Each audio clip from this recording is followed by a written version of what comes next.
Hello friends, welcome to the exclusive commerce point. पिछली video में हमने फाइनेंशियल मैनेजमेंट के बारे में पढ़ा था कि ये क्या होता है, इसके प्रोसेस पढ़ी थी। फाइनेंशियल मैनेजमेंट हमारा होता क्या है, इसका मीनिंग क्या था कि ये जो फाइनेंस से रिलेटेड होता है उसका मैनेजमेंट करने से रिलेटेड, उसका ऑप्टिमम और एफिशिएंट यूज़ करना किसी भी फर्म के अंदर, ताकि वो अपने ऑब्जेक्टिव को अचीव कर सके। ये इसका सिंपल सा मीनिंग है फाइनेंशियल मैनेजमेंट का। उसके बाद आज की वीडियो में हम बात करने वाले नेचर ऑफ फाइनेंशियल मैनेजमेंट के बारे में कि इसकी प्रकृति किस तरह की है। तो सबसे first point of financial management is a specialised branch of general management. एक तरह से ये जनरल मैनेजमेंट का ही एक भाग है, ब्रांच है उसकी। In the present day times, long back in traditional time, the financial functions, जो फाइनेंशियल फंक्शन था जो पहले के टाइम में, उसको हम प्रोडक्शन और मार्केटिंग के साथ, मतलब किसी के भी साथ जोड़ कर देखते थे, विदाउट बिंग असाइंड ए सेपरेट स्टेटस। मतलब फाइनेंशियल मैनेजमेंट का कोई सेपरेट स्टेटस नहीं था पहले के टाइम में, लेकिन आज के टाइम में इसका सेपरेट स्टेटस है। Financial management is growing as a profession. आज के टाइम में क्या है कि फाइनेंशियल मैनेजमेंट एक प्रोफेशन की तरह बन गया है। Young educated person aspiring for a career in management, मतलब आज के टाइम में क्या है कि जो भी आज के पढ़े लिखे लोग हैं वो क्या कहते हैं, करियर की तरह भी इसको, इस मतलब फाइनेंशियल मैनेजमेंट को आगे बढ़ाते हैं। स्पेशलाइज्ड कोर्सेज भी है इसके फाइनेंशियल मैनेजमेंट के, जो कि यूनिवर्सिटीज़ ऑफर करती है। And take up the profession of financial management के प्रोफेशन को आगे बढ़ाते हैं, तो इसका काम करते हैं फाइनेंशियल मैनेजमेंट का। तो इसका थर्ड पॉइंट है, despite A separate status, financial management is intermingle with other aspects of management. इसका सेपरेट स्टेटस है फाइनेंशियल मैनेजमेंट का, उसके बावजूद भी कई बार इसको क्या है कि अदर जो एक्सपेक्ट होती है बिजनेस के, मतलब मैनेजमेंट के जो अदर तरह के पहलू होते हैं उनके साथ भी इनको जोड़ देते कई बार। फाइनेंशियल मैनेजमेंट इज द, किसकी रिस्पॉन्सिबिलिटी होती है फाइनेंशियल मैनेजमेंट, एक हमारे जो एवरी फंक्शनल मैनेजर है, प्रोडक्शन के वहाँ पे जो कार्य करते हैं, मार्केटिंग के लेवल पे जो काम करते हैं, मतलब हर तरह के जो भी फंक्शनल मैनेजर है उन सबकी रिस्पॉन्सिबिलिटी है financial management. For example the production manager, अगर जो प्रोडक्शन मैनेजर है वो नए प्लांट को इंस्टॉल करना चाहता है और नई टेक्नोलॉजी के साथ, तो वो भी एक तरह का फाइनेंशियल डिसीजन, क्योंकि उसमें भी प्लांट खरीदने के लिए वित्त लगाना पड़ेगा।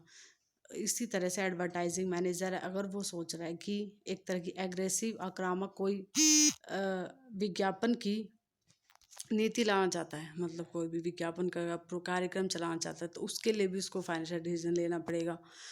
और अदर जो फंक्शन मैनेजर है उनके लिए भी ये इसी तरह से काम करता है, तो फाइनेंस का डिसीजन उन्हें भी लेना पड़ता है। इसी वजह से इसका जो नेचर है,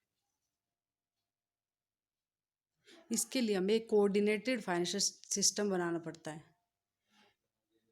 उसको बनाने के लिए हमें काम करना पड़ता है जो कि सारी एंटरप्राइज के लिए ढंग से काम कर सके, ढंग से उसका फाइनेंशियल मैनेजमेंट हो सके। उसके बाद इसका फोर्थ पॉइंट है, financial management is multi disciplinary in approach. मतलब इसके अंदर बहुत सारी चीज़ें इसके अंदर आते हैं फाइनेंशियल मैनेजमेंट के अंदर। It depends on other disciplines, और ये दूसरे जो कार्य होते हैं उन पर भी अलग जो विषय होते हैं उन पर भी डिपेंड करता है ये, जैसे कि इकोनॉमिक्स हो गया, अकाउंटिंग हो गई, उन पर भी निर्भर करता है। For a better procurement and utilisation of finance का, अगर हमें अच्छी तरह से उसको प्राप्त करने का देखना है फर्म के अंदर, या फिर उसका अच्छी तरह से यूटिलाइजेशन करना है, तो उसके लिए हमें दूसरी जो अदर जो डिसिप्लिन है उसके ऊपर भी डिपेंड होना पड़ेगा। फॉर एग्जांपल, इसमें एग्जांपल दे रखा कि macroeconomic guides financial management as to banking and financial institutions.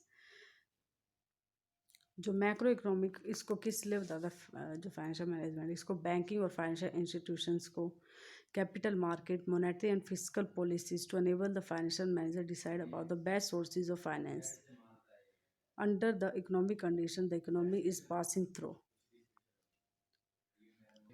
जो हमारा मैक्रो इकोनॉमिक है वो क्या गाइड करता है, जो फाइनेंशियल मैनेजमेंट होता है उसको बताता है कि जो बैंकिंग और फाइनेंशियल इंस्टीट्यूशन, कैपिटल मार्केट हो गए, मॉनेटरी फिस्कल पॉलिसी, जिससे क्या कर सकता है जो फाइनेंस मैनेजर है वो अच्छे सोर्स देख सकता है फाइनेंस के, जो कि इकोनॉमिक कंडीशन चल रही है उसके हिसाब से। मैक्रो इकोनॉमिक हमें ये बड़े लेवल पे होता है और माइक्रो हमारा छोटे लेवल पे होता है।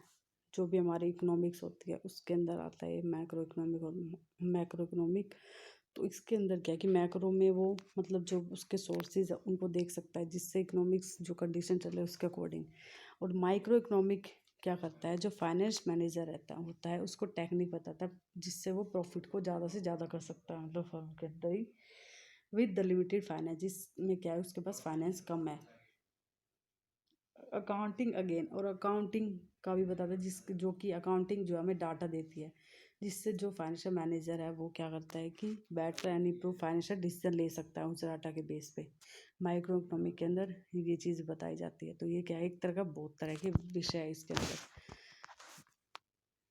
The finance manager is often called the controller, और फाइनेंशियल जो मैनेजर है हमारा फाइनेंस से रिलेटेड उसको हम कंट्रोलर भी कहते हैं। The financial management function is given name of the controllership function, इसको हमें कंट्रोलरशिप फंक्शन भी कहते हैं। As much as the basic guidelines for the formulation implementation of plans throughout the enterprise come from this quarter, क्योंकि ये basic guidelines देता है formulation मतलब बनाने के लिए, जो भी प्लान्स है या उनको लागू करने के लिए एंटरप्राइज के अंदर। The finance manager very often is a highly responsible member of the top management team का सबसे रिस्पॉन्सिबल मेंबर होता है। He performs a trinity of roles that of a line officer, वो कई तरह के रोल प्ले करता है। एक तो लाइन ऑफिसर का फाइनेंस डिपार्टमेंट के ऊपर, क्योंकि जो फंक्शनल एक्सपर्ट है वो कमांड करता है सबऑर्डिनेट को, जो कि फाइनेंशियल डिसिप्लिन से रिलेटेड मतलब वित्त से संबंधित जो भी कार्य होते हैं उनको बताता है, जो भी अदर जो पर्सन है उनको। And a staff advisor suggesting the best financial plan policies and procedure भी बताता है टॉप मैनेजमेंट को। तो इस तरह से ये क्या है कि बहुत तरह के रोल प्ले करता है जो फाइनेंशियल मैनेजर होता है हमारा।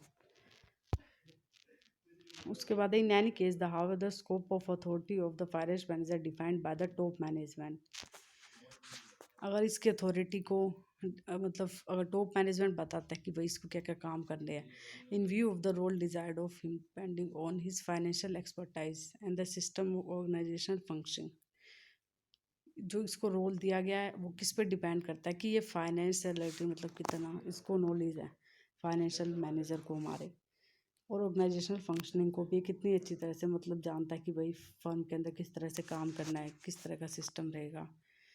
वो सारी चीज़ें देखकर उसके हिसाब से इसके अथॉरिटी को डिसाइड करती है top management.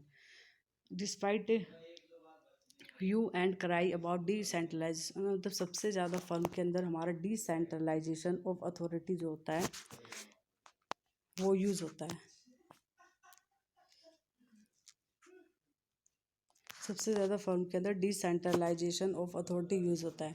Finance is a matter to be found still centralise, और जो फाइनेंस का जो हमारा मैटर है वो हमारा सेंट्रलाइज माना जाता है, मतलब केंद्रीकृत माना जाता है। Even in enterprise which are so called highly decentralise, बेशक जो वो फर्म है हमारी वो क्या हो बहुत ज़्यादा विकेंद्रीकृत हो, मतलब उसके जो काम हो बटे हुए बहुत ज़्यादा। The reason for thoughting being centralized in financial matter is simple as every, मतलब वो फाइनेंस के साथ जो है खेल नहीं सकते हैं, मतलब अपनी पसंद से उसका यूज़ नहीं कर सकते फाइनेंस का, क्योंकि वो हमारे क्या होता है एक तरह का लिमिटेड एसेट होते हैं किसी भी एंटरप्राइजेस की। तो इसलिए ये इसके अंदर हम सेंट्रलाइज्ड उसको ही यूज़ करते हैं अथॉरिटी को ही। Financial management is not simply a basic business function along with production and marketing, मतलब एक तरह का एक बेसिक बिजनेस फंक्शन ही नहीं है जो कि प्रोडक्शन और मार्केटिंग की लिंक हो। It is more significantly the backbone of commerce and industry, और ये क्या है एक तरह का हमारी बैकबोन होती है, जो भी हमारी इंडस्ट्री है या फिर जो कॉमर्स से रिलेटेड कोई भी जगह है वहाँ पर फाइनेंशियल मैनेजमेंट को बहुत ज़्यादा इंपॉर्टेंट माना जाता है। It turns the sand of dreams into the gold of reality, मतलब ये एक तरह सपने को भी मतलब असलियत में भी बदल सकता है एक तरह से अगर इसका अच्छी तरह से यूज़ किया जाए। नो प्रोडक्शन परचेजेज और marketing are possible without being duly supported by requisite finances, जितने फाइनेंस की ज़रूरत है अगर वो मिलेगा ही नहीं तो उसके बिना हम कोई भी एक्टिविटी ढंग से कर ही नहीं सकते। Hence financial management commands a higher status vision with all other function areas of general management, जितने भी मैनेजमेंट के जो भी हमारे फंक्शंस है, जैसे कि प्लानिंग, ऑर्गेनाइजिंग जो भी है, उससे उससे सबसे ज़्यादा ऊपर माना जाता है इसको, फाइनेंशियल मैनेजमेंट को। और ये हमारा सबसे ऊपर माना जाता है और सबसे ज़्यादा ज़रूरी भी फंक्शन है फाइनेंशियल मैनेजमेंट। आज की वीडियो हमारी यहीं तक थी। अगली वीडियो में हम फाइनेंशियल मैनेजमेंट के और टॉपिक्स के बारे में पढ़ेंगे, मतलब इसकी सीरीज चलेगी फाइनेंशियल मैनेजमेंट के टॉपिक। और अगर आपको किसी भी टॉपिक पे वीडियो चाहिए तो कमेंट कर सकते हो। और इस वीडियो की पीपीटी मैं उसमें डिस्क्रिप्शन के में डाल दूँगी इसका लिंक। और अगर मैं टेलीग्राम का भी लिंक डाल दूँगी जिसमें मैं पीडीएफ सेंड करूँगी। तो अगर आप लोगों को ज्वाइन करना हो तो लिंक से ज्वाइन कर लेना। Thank you.